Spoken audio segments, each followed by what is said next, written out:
स्वागत है आप सभी का एवं उत्तर प्रदेश में। मैं हूं आपके साथ हर्षदा जोशी। आइए नजर डाल लेते हैं इस वक्त की हेडलाइंस पर। मुख्यमंत्री योगी आदित्यनाथ एटा दौरे पर जवाहर तापीय परियोजना का किया निरीक्षण। सीवर ट्रीटमेंट प्लांट का किया लोकार्पण। 419 करोड़ की अन्य परियोजनाओं का किया शिलान्यास।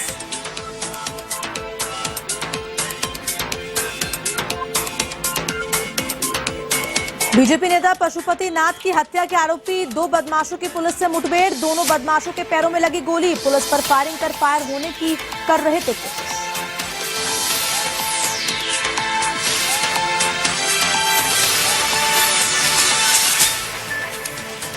नहीं रहे मशहूर जादूगर ओपी शर्मा। कोरोना के चलते लंबे समय से थे बीमार। डायलिसिस के दौरान हुआ निधन। बलिया के रहने वाले थे जादूगर शर्मा।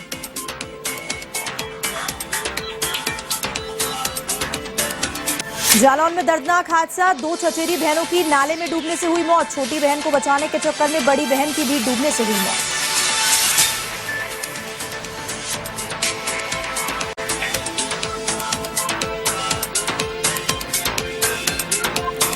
जालौन में बालू गिट्टी की ओवरलोडिंग रोकने के लिए प्रशासन सख्त। डीएम चांदनी सिंह और एसपी रवि कुमार ने खनिज कमांड सेंटर का किया शुभारंभ। 350 ट्रकों का चालान कर वसूला 1 करोड़ का जुर्माना।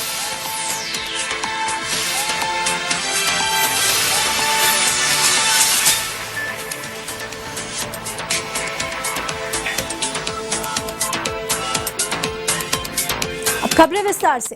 प्रधानमंत्री नरेंद्र मोदी ने वीडियो कॉन्फ्रेंसिंग के जरिए 75 डिजिटल बैंकिंग यूनिट को लॉन्च किया है। डिजिटल बैंकिंग यूनिट का लक्ष्य देश के कोने कोने तक डिजिटल बैंकिंग का लाभ पहुंचाना है। इसमें सभी राज्यों और केंद्र शासित प्रदेशों को कवर किया जाए। डीबीयू में साल में 365 दिन 24 घंटे बैंकिंग सुविधाएं मिलेगी। लॉन्चिंग के दौरान आरबीआई गवर्नर शक्तिकांत दास और वित्त मंत्री निर्मला सीतारमण सहित अन्य लोग भी वीडियो कॉन्फ्रेंसिंग के जरिए कार्यक्रम में जुड़े। केंद्रीय वित्त मंत्री निर्मला सीतारमण ने 2022-23 के बजट भाषण में देश की आजादी के 75 साल पूरे होने के मौके पर देश के 75 जिलों में 75 डीबीयू स्थापित करने की घोषणा की थी। डीबीयू छोटे आउटलेट होंगे जो लोगों को डिजिटल बैंकिंग से जुड़ी कई तरह की सुविधाएं देंगे। इसमें बचत खाते खोलने, बैलेंस चेक करना, फंड ट्रांसफर, पासबुक प्रिंट करना, निवेश करना, लोन एप्लीकेशन, जारी किए गए चेक के लिए पेमेंट रोकने के निर्देश, क्रेडिट और डेबिट कार्ड के लिए आवेदन, टैक्स हो या और बिल पेमेंट जैसी कई तरह की सुविधाएं शामिल हैं। DBUs also provide services related to identified government schemes. The products and services in these units will be provided. Bank खाते की ताकत क्या होती है, ये आज पूरा देश देख रहा है।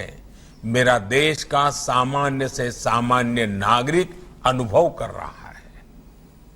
बैंक और बैंक खातों की वजह से हमने गरीबों को बहुत कम प्रीमियम पर बीमा की सुविधा दी।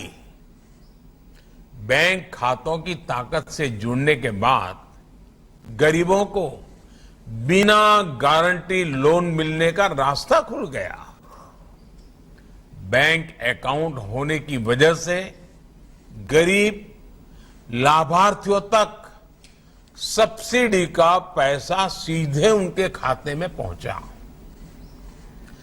बैंक खातों के जरिए ही गरीबों को घर बनाना हो, शौचालय बनाना हो, गैस की सब्सिडी प्राप्त करना हो, उनको सीधे उनके खाते में दिया।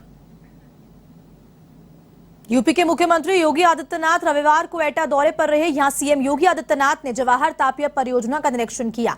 इसके बाद मुख्यमंत्री योगी आदित्यनाथ ने विभिन्न विकास परियोजनाओं का शिलान्यास और लोकार्पण भी किया। सीएम योगी आदित्यनाथ ने विभिन्न योजनाओं के लाभार्थियों को प्रमाण पत्र भी वितरित किए। मानपुर में सीवर ट्रीटमेंट प्लांट का लोकार्पण किया और मुख्यमंत्री योगी आदित्यनाथ अपने दौरे में एटा को करीब 419 करोड़ रुपए की परियोजनाओं की सौगात दी।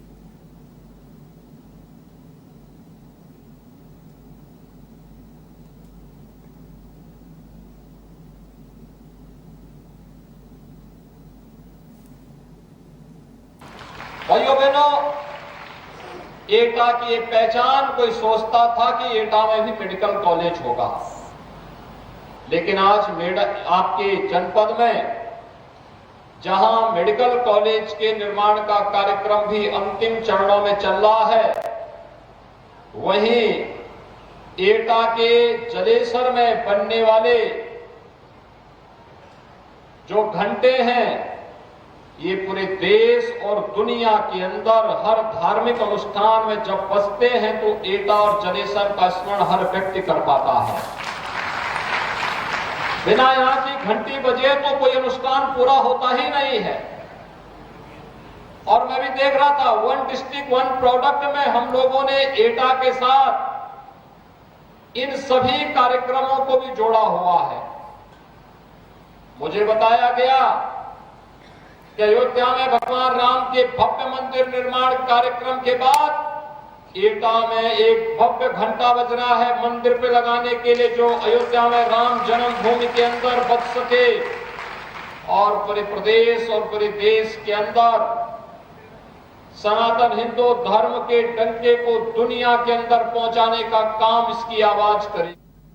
उत्तर प्रदेश के कानपुर में मशहूर जादूगर ओपी शर्मा ने दुनिया को अलविदा कह दिया। वो कोरोना के चलते लंबे समय से बीमार चल रहे थे और मौजूदा समय में फॉर्च्यून अस्पताल में भर्ती भी थे। उनका डायलिसिस भी चल रहा था और इलाज के दौरान उनकी मौत हो गई। आपको बता दें कि 1973 में जन्मे ओपी शर्मा मूल रूप से बलिया जिले के रहने वाले थे और कानपुर के गोविंद नगर से समाजवादी पार्टी के टिकट पर भी चुनाव लड़ चुके थे।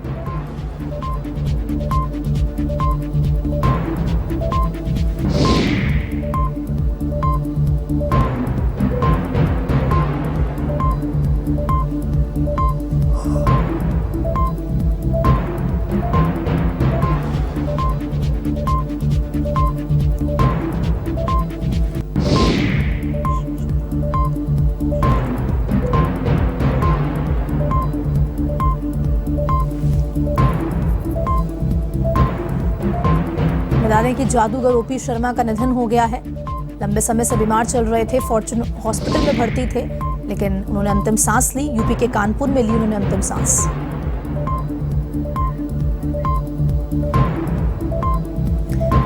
ज्यादा जानकारी के लिए फोन लाइन पर जुड़ चुके हैं लखनऊ संवाददाता जय त्रिपाठी। जय, जादूगर ओपी शर्मा का निधन हो गया है, बेहद ही दुखद खबर सामने आ रही है और इनके बारे में क्या कुछ जानकारी है, चाहे इनके निजी जीवन के बारे में हो या राजनीतिक जीवन के बारे में हो?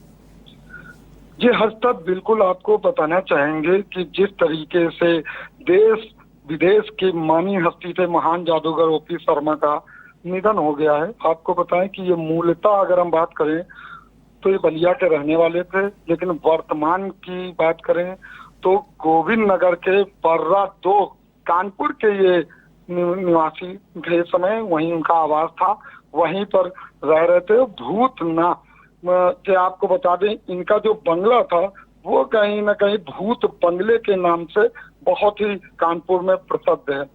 जिस तरीके से बात किया जाए कोरोना काल की, अगर हम कोरोना काल में लगातार काफी परेशान रहे थे, बीमार रहे थे, उसके बाद से इनके गुर्दे की बीमारी से लगातार पीड़ित चले आ रहे थे और एक निजी नर्सिंग होम कानपुर में इनका इलाज चल रहा, जिसके बाद लगातार अगर बात किया जाए तो उनका इलाज पूरी तरह से कुछ आराम मिला। उसके बाद फिर ये उन्होंने अपने जादू की नगरी में कदम रखने का प्रयास किया।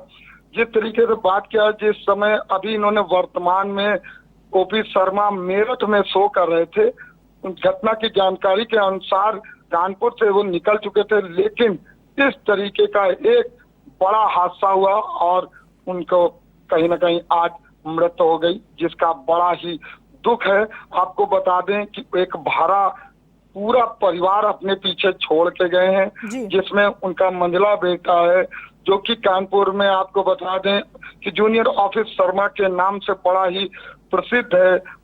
और देश विदेश में जो लगातार अगर हम बात करें लोहा मनवा चुके हैं ओपी शर्मा, इनकी काफी डिमांड है। उनका मुंबई में भी अभी कुछ दिन पहले शो हुआ था, जिसमें उनको Indian magic media circle national magic award 2001 से सम्मानित किया गया था। उसके साथ अगर हम बात करें तो शहंशाह जादू की भी उपाधि इनको दी गई है। ओपी शर्मा की पत्नी के अलावा एक छोटी बेटी भी है जो अमेरिका में रह रही है। इसके अतिरिक्त इनके 3 बेटे हैं। सत्यप्रकाश शर्मा जो इनका मंझला बेटा है वो काफी प्रसिद्धि प्राप्त कर चुका है। अगर इनकी कला की बात किया जाए तो लगातार इनकी कला के काफी दीवाने लोग रहे हैं। और इनकी जिस तरीके से बात किया जाए जादूगर की, तो जादूगर के नगरी में इनको एक देवता की तरह पूजा जाता था। आज जिस तरीके से उनका निधन हुआ, ये एक बड़ी ही दुख की बात है हर्षता। अजय, ये तो उनके निजी जीवन के बारे में बात हो गई, समाजवादी पार्टी से भी उनको जोड़ के देखा जा रहा है, इस बारे में क्या जानकारी? जी बिल्कुल हर्षता, बीच में जिस तरीके से अगर बात किया जाए तो उन्होंने राजनीति में भी कदम रखा। उन्होंने राजनीति में कदम रखते हुए समाजवादी पार्टी से जुड़े। जिस तरीके से उनकी काफी मांग थी, काफी वो प्रसिद्धि हासिल थी, तो उसको देखते हुए समाजवादी पार्टी ने उनको प्रमुखता भी दिया और उनको समाजवादी पार्टी ने पूरी तरह से राजनीति को उतारा। लेकिन अगर हम राजनीति की बात करें तो राजनीति का एक अलग उनका दर्जा था। लेकिन अगर हम जादूगर की नगरी की बात करें तो वहां के वो बादशाह थे, वहां की उनकी प्रसिद्धि थी, जिसके द्वारा वो राजनीति में कदम रखे। लेकिन लगातार बीमार थे, बीमारी के कारण। तमाम जानकारी साझा करने के लिए बहुत बहुत धन्यवाद आपका। तो हमारे साथ जुड़े थे लखनऊ संवाददाता जय त्रिपाठी, जिन्होंने पूरी जानकारी दी ओपी शर्मा जी के निधन के बारे में।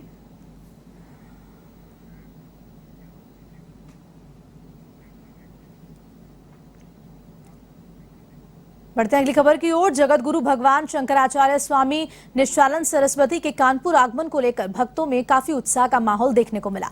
इस दौरान भक्तों ने शंकराचार्य निश्चलानंद सरस्वती का स्वागत किया और साथ ही साथ भक्तों ने जमकर जय गुरुदेव के नारे भी लगाए। इस अवसर पर स्वामी निश्चलानंद सरस्वती ने कहा कि सबके पूर्वज वैदिक काल से हिंदू ही थे और हमें अपने पूर्वजों से प्रेरणा लेनी चाहिए, चाहे वो किसी भी धर्म के हों।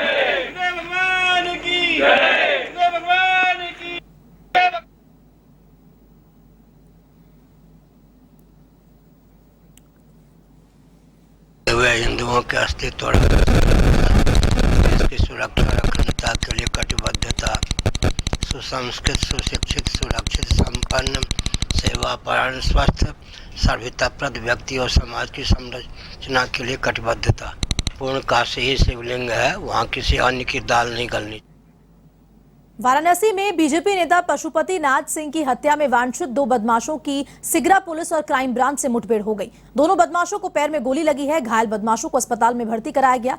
लहरतारा स्थित डीआरएम ऑफिस के पीछे हुई मुठभेड़ के बाद आरोपियों को अस्पताल ले जाया गया। मुठभेड़ से घायल मुख्य आरोपी राहुल और पवन है, जो कि भाजपा नेता की हत्या में आरोपी है। बदमाश राहुल के खिलाफ थाना सिगरा में पहले से भी आपराधिक मामले दर्ज हैं। मुठभेड़ में गिरफ्तार मुख्य आरोपी चंदुआ छित्तरपुर निवासी राहुल 307 गैंग का सरगना है, जबकि पवन गैंग का सदस्य है।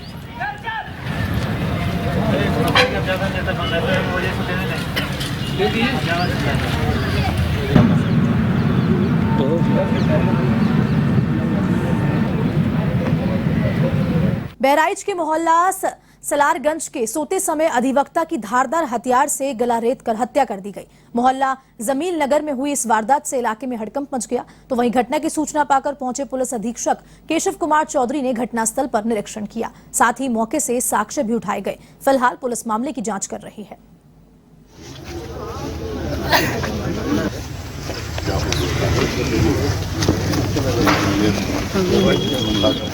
आपका नाम बता रहे हैं आपका? ये थाना दरगाह शरीफ का जमील नगर मोहल्ला है, जहाँ पे एक पेशे से वकील हैं, लगभग 40 वर्ष की उम्र होगी। रात में 11 बजे अपनी पत्नी और बच्चों के साथ अपने घर के अंदर ही बरामदे में सोए हुए थे और उनकी पत्नी का ये कहना है कि सुबह जब जगी हैं तो वो अमृत अवस्था में पड़े हुए थे। उनके गले में और सर के आसपास जो है वो धारदार हथियार से चोट पहुंचाई गई है, जिसके कारण उनकी मृत्यु हुई प्रतीत हो रही है। अभी शव का पोस्टमार्टम कराया जा रहा है और अभी घटना के अनावरण के लिए टीमें लगाई। यूपी के जालौन में दर्दनाक हादसा हो गया। यहां बकरियां चराने गई 2 चचेरी बहन नाले में डूबकर गिर गई। घटना की जानकारी मिलते ही स्थानीय पुलिस मौके पर पहुंची। गोताखोरों की मदद से दोनों के शव को बाहर निकाला। पुलिस ने शव को पोस्टमार्टम के लिए भेज दिया है। एक साथ दो बहनों की मौत से परिजनों में कोहराम मचा हुआ है। घटना आटा थाना क्षेत्र के उकासा गांव की बताई जा रही है। यहां के अजय कुमार की 9 वर्षीय बेटी शांति और उसके भाई ब्रजेंद्र की 8 वर्षीय बेटी पार्वती बकरी चराने गई हुई थी। गांव के बाहर नाले के पास गई थी। इसी दौरान पार्वती नाले के पास पहुंच गई। पैर फिसलने से पार्वती नाले में डूब गई। उसकी बड़ी बहन शांति बचाने के लिए पहुंची तो हाथ पकड़ते समय वह भी नाले में डूब गई, जिससे दोनों बहनों की मौत हो गई।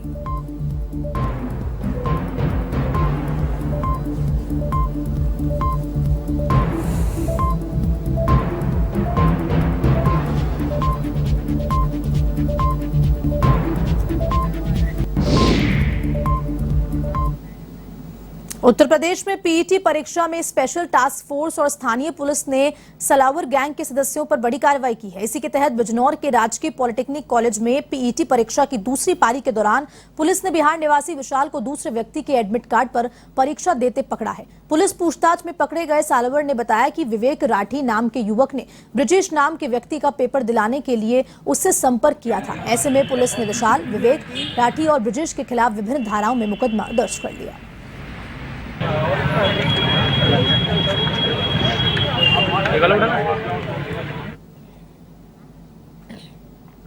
यूपी अधीनस्थ सेवा चयन आयोग की ओर से राज्य सरकार के विभिन्न विभागों में समूह ग के पदों पर भर्ती के लिए आयोजित पीईटी परीक्षा के दूसरे दिन रेलवे प्रशासन अलर्ट मोड पर नजर आया। इस दौरान पीईटी अभ्यर्थियों के लिए 3 स्पेशल मेमू ट्रेन का संचालन किया गया तो साथ ही साथ स्टेशन पर सहायता और पूछताछ काउंटर भी लगाए गए।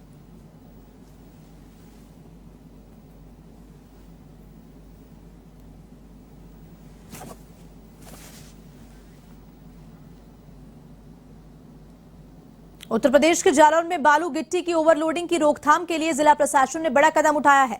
बता दें कि जिला खनिज फाउंडेशन न्याय से निर्मित कलेक्ट्रेट परिसर में डीएम चांदनी सिंह और एसपी रवि कुमार ने खनिज कमांड सेंटर का उद्घाटन किया। ऐसे में अब कमांड सेंटर से अवैध परिवहन कर रहे बालू गिट्टी के ओवरलोड ट्रकों पर पैनी नजर रहेगी। वहीं इस दौरान प्रशासन ने 350 ट्रकों का चालान कर 1 करोड़ से अधिक का जुर्माना लगाया है।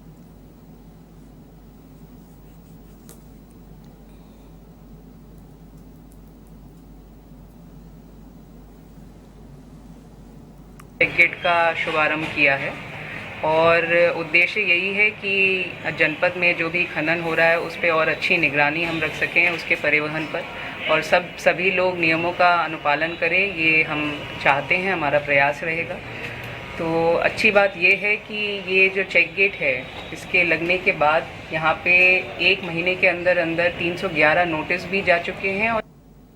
अब खबर यूपी के फतेहपुर से है, जहां कल्याणपुर थाने के पास दिल्ली से कलकत्ता जा रहा पार्सल वाहन अनियंत्रित होकर पलट गया, जिससे वाहन में आग लग गई। इस दौरान हाईवे पर आग ने विकराल रूप ले लिया। वहीं सूचना मिलते ही थाना प्रभारी शेर सिंह राजपूत मौके पर पहुंचे और फायर ब्रिगेड को सूचना दी, जहां फायर ब्रिगेड की मदद से आग पर काबू पाया गया।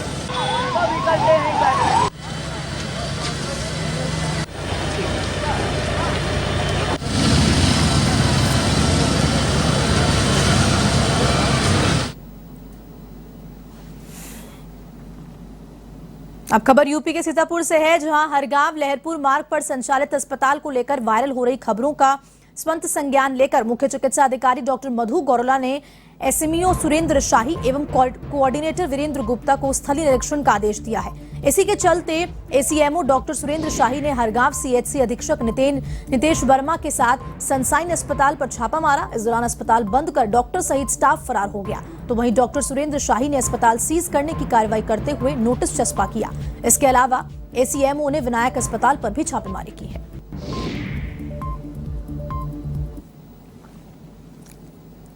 आज मुख्य चिकित्सा अधिकारी द्वारा सूचना दी गई कि यहाँ पर ये सनशाइन हॉस्पिटल है और जिसमें कोई डिलीवरी हुई थी और उसके साथ कैजुअल्टी हुई है, खत्म हो गई है सर। लेकिन हम यहाँ पे उसी अपेक्ष में आकर के विजिट करी है, इंस्पेक्शन किया, तो यहाँ पे तो ताले लगे हुए हैं। ये ताला लगा के लोग चले गए हैं और इनको सूचना फ़ोन पे बात करने के बाद भी ये यहाँ से बाहर आउट ऑफ स्टेशन बता रहे हैं कि हम आउट ऑफ स्टेशन हैं, इसलिए इसको कार्रवाई करते हुए इसको सील कर दिया गया।